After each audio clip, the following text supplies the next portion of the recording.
रामकृष्ण हरी मंडळी, आज आपण बनवूया सोयाबीनची भाजी। हे आपण व्यवस्थितपणे ह्याला पाण्यामध्ये उकळी आणून उकळून घेतलेलं आहे, परत गार पाण्यामध्ये व्यवस्थितपणे घट्ट पिळून घेतलेला आहे। आता त्याची आपण भाजी करूया। त्याच्यासाठी कट करून घेतलेला आहे कांदा, टोमॅटो, कोथिंबीर, कढीपत्ता, अद्रक, लसूण, परत बाकी सगळा मसाला टाकायचा। कढई ठेवून घेतलेली आहे। आता आपण टाकून घेऊया तेल। हे बघा, तेल टाकून घेतलेलं आहे। आता टाकूया मोहरी, जिरे, कांदा,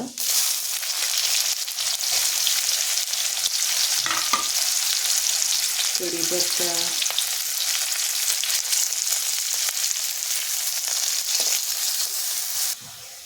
कांदा आपला ब्राऊन झालेला आहे। आता आपण टाकून घेऊया अद्रक लसणाची पेस्ट।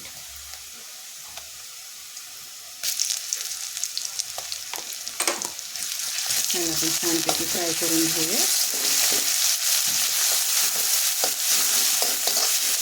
आता टाकूया टोमॅटो,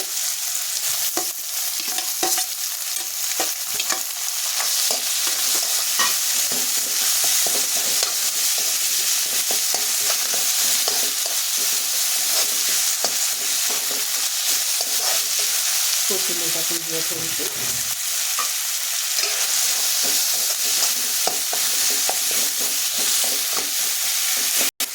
आता टाकून घेऊया आपण मसाले ह्याच्यामध्ये। हे आहे काळं तिखट,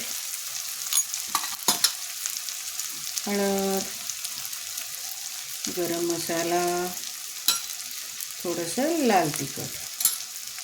हे सगळं आपण फ्राय करून घेऊया। हे झालेलं आहे। आता आपण टाकून देऊया सोयाबीन।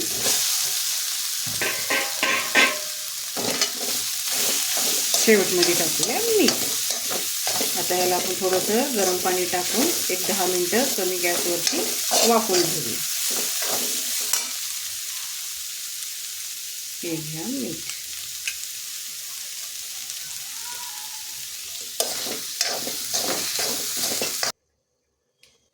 दहा मिनिटे झालेले आहेत आपले। बघूया भाजी। भाजी झालेली आहे मंडळी, या खायला। लाईक, शेअर आणि सबस्क्राईब करा मंडळी। थँक्यू।